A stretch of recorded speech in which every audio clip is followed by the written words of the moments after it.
Hello student, आज के इस वीडियो में हम प्रश्नावली 4.5 के क्वेश्चन नंबर 8 और 9 को सॉल्व करने वाले हैं, क्योंकि इसके पिछले वाले वीडियो में हम लोगों ने क्वेश्चन नंबर 5, 6 और 7 को सॉल्व किया था। क्वेश्चन नंबर 8 देखते हैं। आप जानते हैं कि क्वेश्चन नंबर 5 से लेके 11 तक में हमको सबका क्या निकालना है, इन्वर्स निकालना है, यदि उनका अस्तित्व है तो ए आपका 3 × 3 का है। और आपको मैंने बता दिया है कि ए इनवर्स निकालने का जो फार्मूला है 1 determinant of A into adjoint of A. तो अस्तित्व में तभी होगा जब मॉड ऑफ ए यानी डिटर्मिनेंट ऑफ ए की वैल्यू 0 ना आए। तो सबसे पहला काम होता है डिटर्मिनेंट ऑफ ए निकालना, फिर एडजॉइंट ऑफ ए निकाल के सॉल्व कर लेंगे तो ए इनवर्स आ जाएगा। तो चलिए निकालते हैं डिटर्मिनेंट ऑफ ए।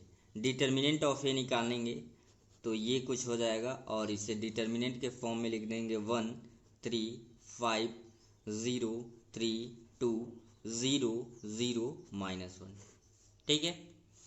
अब आपको पता है कि या तो हम किसी रो के अनुसार या तो किसी भी कॉलम के अनुसार तोड़ सकते हैं। तो मैं पहले पंक्ति के अनुसार तोड़ रहा हूँ। ध्यान से देखेंगे, जब जिस एलिमेंट को लेते हैं वो उसकी पूरे स्तंभ को, उसके कॉलम को छोड़ देते हैं। तो ये छूट गया 3 0 2 -1। तो अगर देखें 3 का -1 में मल्टीप्लाई करेंगे तो -3 होगा, 2 का 0 में करेंगे 0। आगे आप देखो ये 0 लोगे, ठीक है। तो 0 लोगे तो ये मतलब आप दूसरी स्तंभ को छोड़ोगे और ये पूरा छोड़ दोगे। 3 का 1 में माइनस करेंगे 1, फिर 5 का 0। लेकिन पहले 0 होगा तो 0 आएगा, पहले 0 होगा तो 0, इसलिए आगे सॉल्व करने की ज़रूरत नहीं है। -3 में 0 सब्ट्रैक्ट करेंगे तो -3 होगा, यानी कि -3, जो कि 0 के बराबर नहीं है। अगर ये डिटर्मिनेंट ऑफ ए की वैल्यू 0 आ जाता तो हम कहते हैं अस्तित्व नहीं है। अब अस्तित्व है यानी कि इन्वर्स निकाल सकते हैं। तो लिखेंगे अतः ए इन्वर्स का अस्तित्व है। तो आपको ए इन्वर्स तो मिल गया। अब क्या चाहिए, एडजॉइंट ऑफ ए चाहिए। एडजॉइंट ऑफ ए के लिए हर एक एलिमेंट का, ये 9 एलिमेंट है, सभी एलिमेंट का क्या निकालना पड़ता है, सभी एलिमेंट का निकालना होता है सखंड। और उसी सखंड को रो को कॉलम में बदल देते हैं तो सखंडज निकल जाता है, जिसे कहते हैं एडजॉइंट ऑफ ए। तो हमें क्या क्या चाहिए, A11 चाहिए, A12 चाहिए, और ये क्या चाहिए आपका A13। तो पहले का पूरा हो गया। फिर हमें निकालना पड़ेगा A21 A22, फिर A23, और आपको फिर क्या निकालना है A31 A32 और फिर A33। ठीक है। अब तो ये आइडिया हो ही गया होगा कि हम कैसे कैलकुलेट कर रहे हैं। आपको फार्मूला बता दिया गया है कि अगर इन दोनों का सम i + j का सम क्या है, इवेन है, यानी कि सम है। इन दोनों का जोड़ अगर सम है तो ये पॉजिटिव होगा। अगर सम विषम है, जैसे 2 1 3 तो विषम है तो minus, 3 1 4 plus, 2 1 3 minus, 2 2 4 plus, 2 3 5 minus, क्योंकि विषम आ गया। 3 1 क्या हो गया 4, तो ये आपका हो जाएगा प्लस, 3 2 5 विषम तो माइनस, 3 3 6 ये हो गया प्लस। अब Mij यानी हर एक एलिमेंट का आपको क्या निकालना है, उपसारी बोलते हैं। क्या बोलते हैं, उपसारी। तो पहले A11 का निकालेंगे, ए रो छोड़ेंगे ए कॉलम, तो बचता यही है। एक मैं 1 2 निकाल के दिखाता हूँ। 302 -1 क्या बचेगा, 302 -1। तो 3 का -1 में करेंगे -3 हो जाएगा। ठीक है, क्योंकि प्लस और माइनस का 3 मल्टीप्लाई करेंगे, 2 का 0 में की, देखिए ध्यान से एक बार। 3 का -1 में करेंगे तो -3, और 2 का 0 में करेंगे 0, तो -3 का प्लस में करेंगे तब भी -3 आएगा। A12 कैसे निकालेंगे, A12 ये है, ठीक है। चाहे यहाँ से समझिए चाहे यहाँ से, बस अंतर क्या है, ये डिटर्मिनेंट बना दिया गया। तो इस रो को छोड़ देंगे और इस कॉलम को, बचेगा 305 -1। तो यहाँ पे लिख लेंगे 305 -1। तो अगर आप यहाँ ध्यान से देखेंगे तो 3 का -1 में होगा तो ये क्या होगा, 3 1 जा -3 होगा। 5 का 0 में करेंगे 0 आ जाएगा। 3 1 जा -3, तो -3 और माइनस ये आपका प्लस का क्या हो जाएगा, 3 हो जाएगा। ठीक है। तो ऐसे A13 कैलकुलेट करेंगे तो ये एलिमेंट हो रहा है, तो ये स्तंभ छोड़ देंगे यानी कि ये कॉलम, और ये रो छोड़ देंगे। 3 2 जा 6, 3 2 जा 6, 5 3 जा 15। तो 15 में से 6 को घटाएंगे 9 बचेगा, तो ये क्या आ जाएगा प्लस का 9।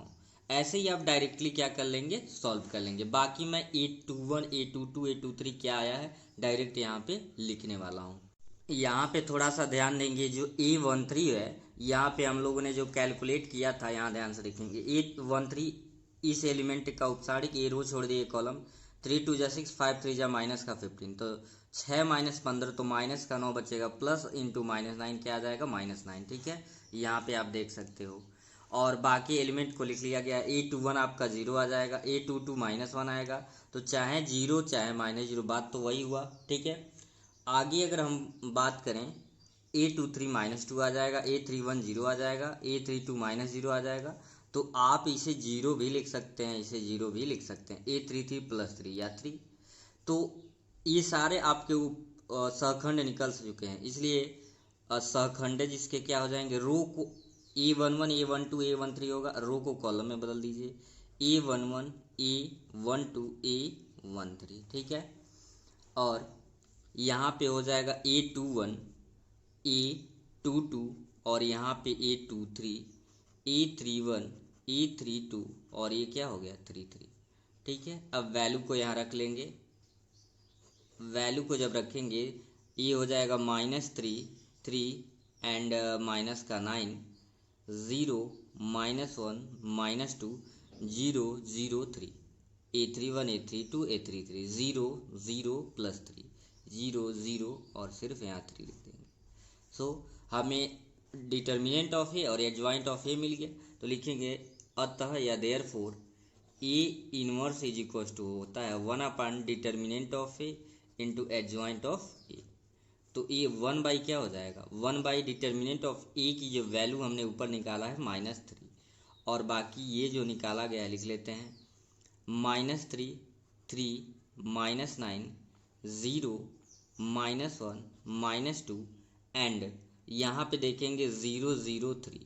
तो चाहो तो यही आंसर भी छोड़ सकते हो, या अगर आप चाहो तो यहाँ पे मल्टीप्लाई भी कर सकते हैं 1/3 का। आप क्या कर सकते हैं, -1/3 का इस सब में मल्टीप्लाई भी कर सकते हैं, लेकिन यही आपका क्या हो जाएगा, आंसर हो जाएगा। आगे सॉल्व करने की क्या ज़रूरत नहीं है। तो आई होप आपको बहुत ही अच्छे तरीके से समझ आ गया होगा। अब चलते हैं क्वेश्चन नंबर 9 पे। क्वेश्चन नंबर 9 भी आपका 3 × 3 का क्या है, एक आव्यूह है। तो ए इनवर्स निकालने का फार्मूला हमें पता है, A inverse equals to 1 determinant of A into adjoint of ए।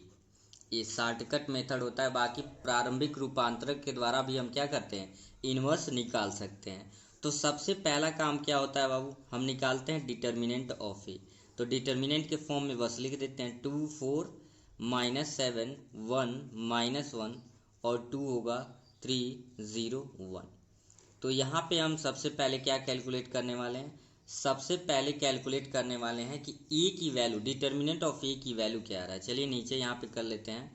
पहले 2 लेंगे, तो 2 लेंगे तो आपका ये रो छोड़ देंगे और ये क्या छोड़ देंगे, कॉलम बचेगा -1 0 2 1 -1 0 2 एंड 1।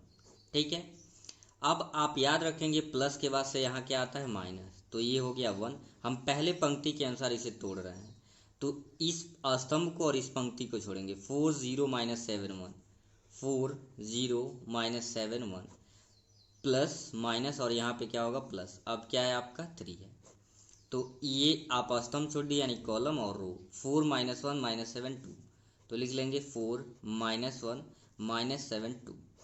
ठीक है, अब काम हो गया, आगे सॉल्व करेंगे। 2 -1 का 1 में होगा -1, और 2 का 0 में होगा क्या आ गया 0, माइनस 4 का 1 में होगा तो ये 4 होगा, बीच में माइनस होता है, लेकिन 7 का 0 में करेंगे 0 तो 0 हो जाएगा, -7 का 0 में करेंगे बात तो वही हुआ 0 3। 4 का 2 में किए 8, माइनस का माइनस बीच में ये माइनस होता है, उसके बाद माइनस माइनस प्लस आपका 7 हो गया। आगे जब सॉल्व करेंगे तो ये आ जाएगा -1 का 0 यानी कि -1, -1 का 2 में होगा -2, -1 का 4 में होगा -4, और 8 में से 7 सब्ट्रैक्ट करेंगे 1 यानी कि प्लस का 3, तो ये -2 -4 हो जाएगा माइनस का 6 और प्लस का 3, तो यहाँ पे क्या आ गया -3, जो कि 0 के बराबर नहीं है। तो तो लिखेंगे अतः ए इनवर्स का अस्तित्व है। अब आपको क्या करना है, आपको निकालना है ना adjoint of A. Adjoint of A के निकालने के लिए आपको पता है क्या करना है, इसके आगे आपको खुद से करना है और कमेंट सेक्शन में सॉल्व करके बताना है कि ए इनवर्स की वैल्यू क्या आया है। ठीक है, वैसे तो लिखना पॉसिबल उस पर नहीं होगा, लेकिन आप यस या नो करके इसका आंसर दे सकते हैं। बाकी आगे का प्रोसेस सेम है, इसका अस्तित्व है। सॉल्व करके ज़रूर कमेंट सेक्शन में बताएं कि आपको समझ आया, नहीं आया तब भी कमेंट करके बताएं, फिर से किसी और मेथड को यूज किया जाएगा। और इस वीडियो के बारे में अपना सजेशन ज़रूर दें। फिर मिलेंगे नेक्स्ट वीडियो में, तब तक के लिए थैंक यू।